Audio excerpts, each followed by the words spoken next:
Hello, I'm Zach again. This is Achilles. For this communication project, I had to choose a movie from a list, and the movie I chose was Serendipity. It's a movie that came out in 2001, and it's about how dangerously close John Cusack gets to growing a mullet, and also how his character meets another character named Sarah, and they kind of hit it off, even though they both have significant others, and they spend an evening together and then they part ways and eventually come back together. So, first of all, what we're going to talk about in this movie are the stages of relational escalation and de escalation. So, the first one we run across are John and Jonathan and Sarah.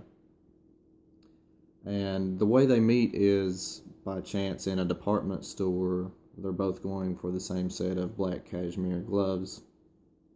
And he gives Sarah the chance to buy the gloves in the end. But the result of that conversation is the initiating stage of the relationship, because they're both obviously interested in each other. And the line that sticks out to me is when Sarah says, "I don't know how I can repay you." From then on, they're having dinner together or like a dessert drink or something like that. But I feel like that line is what initiated their interaction beyond the department store. Soon after that, they enter the experimenting stage. So they're spending time with each other. They go to an ice rink and there's a bunch of small talk. Sarah is asking John all kinds of questions to figure things out about him.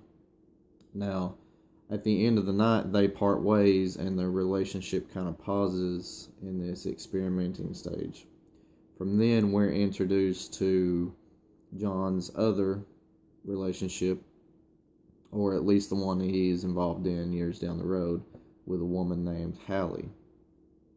And it's obvious at this point John and Hallie have hit the bonding stage of the relationship because they're engaged and they're about to be married.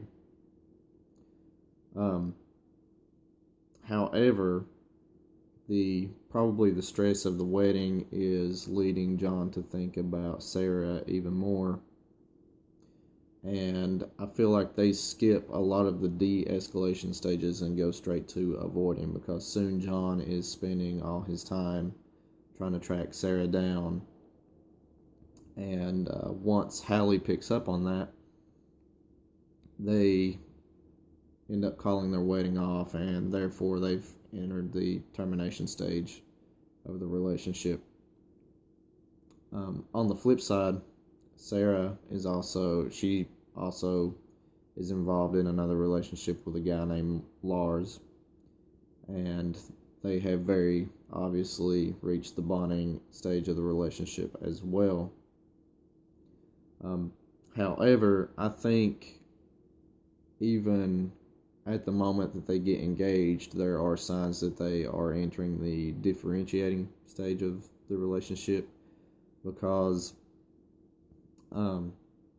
Lars has his musical tour going on, and Sarah has her work, and it's even presented as a conflict when they're trying to figure out when to schedule their honeymoon. Soon after that, Sarah asks for a weekend away, which is even more evidence of the differentiating stage. And she's trying to go find John, or at least get the issue of John cleared from her mind. And Lars kind of tracks her down in New York, and that's when they part ways. So that's when they skip from differentiating straight into the terminating stage of de-escalation.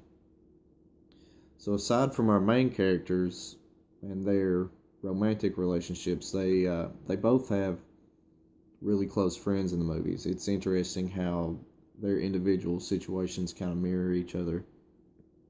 And so John's best friend, his name is Dean, and it's pretty obvious that they are in the bonding stage of their friendship relationship. They're really close together. Everyone around knows it, and it's evident when Dean is giving the speech at um, the dinner where uh, they're coming up to the wedding rehearsal and everything like that. And the same can be said for Sarah and her best friend. Sarah has a friend named Eve who is a little testy, but she still has Sarah's back. She still sticks with her in New York. So it's pretty obvious that they are in the bonding stage of their friendship relationship as well. Another example of a relationship stage comes later on in the movie when Dean reveals that he and his wife Courtney are kind of in a separation stage. He says that she's moved out of the house, and that means that they're in the avoiding stage. So they're on the verge of terminating, but they're not quite there yet. The thing that kind of interrupts this is um, Dean buys flowers and tells John that he's going to take them to Courtney, and so basically this sets the stage for sending them back to the other side to escalation, to putting them back in the integrating or even right back into the bonding stage. It's never shown to us how that turns out, but it could go one of those two ways, or if technically it could have went bad and could have sent them on over into terminating. So next up we have the three primary dialectal tensions of a relationship, and the first one is integration versus separation. That's when you want to get really close to someone and then you may feel smothered and you want to find your own space, so you put some distance there, and then when you get some distance there you start to miss the other person, so you want to become close again, and it's just a cycle that can kind of go over and over. Then there's the stability versus change tension that can happen in a relationship. That's when things can get kind of stale, so you want to mix things up in a relationship, bring about some changes to make it exciting again, and that can kind of go in a stage or in a cycle as well.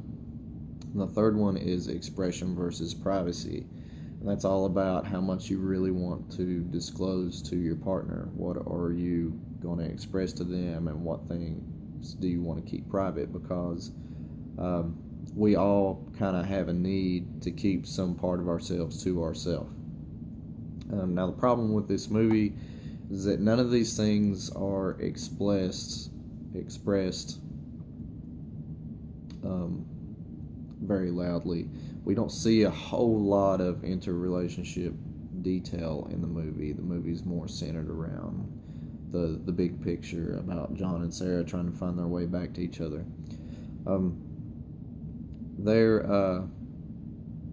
There is a moment that could possibly be the integration separation tension, and that is when Sarah asks Lars to have a weekend away.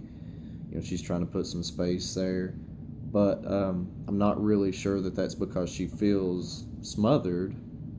It's more so she's trying to get the idea of John out of her head. So I don't really think that fits the category, but it's the closest thing that comes to it.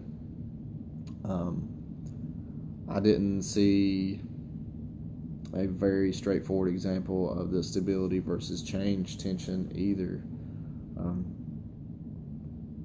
Who knows what was causing the rift in Dean and Courtney's relationship. Maybe they were too stable, but it's never really shown, so we don't know.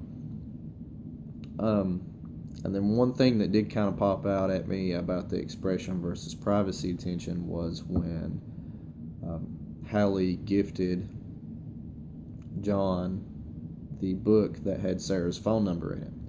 So she knew that John was always looking for this book, but the thing he kept private is the reason that he was looking for the book.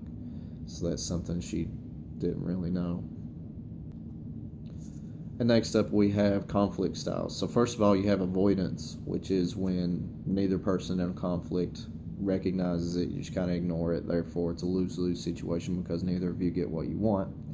There's accommodation, which is when you are giving up to the other person. Basically, you just give them what they want and you don't get what you want. So that's a lose-win situation where you lose. And the flip side of that is competition. That's when the other person gives in to what you want, so you get exactly what you want and they don't. So that's a win-lose situation in your favor. Then there is compromise, which is kind of like a negotiated lose-lose. That means both of you kind of halfway get what you want, but neither of you fully get what you want. So that's why it's not a win-win. The true win-win is what we call collaboration, and that's when you work together and you both get what you want. So you're both completely happy. It's a win-win situation. There are a few examples of the conflict styles in this movie. The most obvious ones, I think, are when John wants Dean's help in tracking Sarah down, and Sarah wants the same thing from her best friend Eve. In both of these situations, originally, Dean and Eve both express that they want no part of it, but then they come around and give in, and they both end up helping. So it depends on which point of view you're looking from, whether this is accommodation or competition. If you're looking from the point of view of Dean or Sarah, it's accommodation because they just give in and fully commit to helping John and Sarah. If you look at it from John or Sarah's point of view, it's competition because they've expressed their side and their best friends give in to their desires, so they're getting exactly what they want out of the situation. Early on in the movie, when John and Sarah are having their first date, you could call it, there is a very clear instance of compromise. So at first, Sarah writes her phone number down for John, and then a truck drives by and the wind blows the phone number away, so he asks her to write it down again, and she says no. So he wants the phone number for a second time, and she doesn't want to give the phone number a second time because she believes it's not meant to be. And he kind of harasses her for a minute, so she agrees to take his number down on a $5 bill and kind of send it out into the universe, and if it comes back to her, she'll call him. And she agrees to write her number down in a book and sell it to a used bookstore, and if it makes its way to him, then he can call her. And this is compromise because she just wanted to let fate have its way and say that they weren't meant to have each other's numbers, and he wanted them to exchange information. So he doesn't get her phone number right off the bat, which means he's not getting exactly what he wants, but she's also kind of giving in to his desires at the same time. So this meet in the middle is kind of a negotiated lose-lose. It's a compromise. Same thing happens again right after they run into the hotel, because he's trying to get her to stay with him and she's trying to leave. So she kind of agrees to this little test: if they both jump on the elevator and choose the same floor, that they'll stay together. And that's kind of the exact same compromise as the phone number situation, because she does not want to stay, not because she doesn't want to, she just doesn't think it's meant to be, and he completely wants them to stay together at the moment. So this test is a way for her to compromise the situation. She's saying, okay, I'll give you a chance to stay with me, but it's not guaranteed, therefore neither one of them are really getting what they truly want in the moment.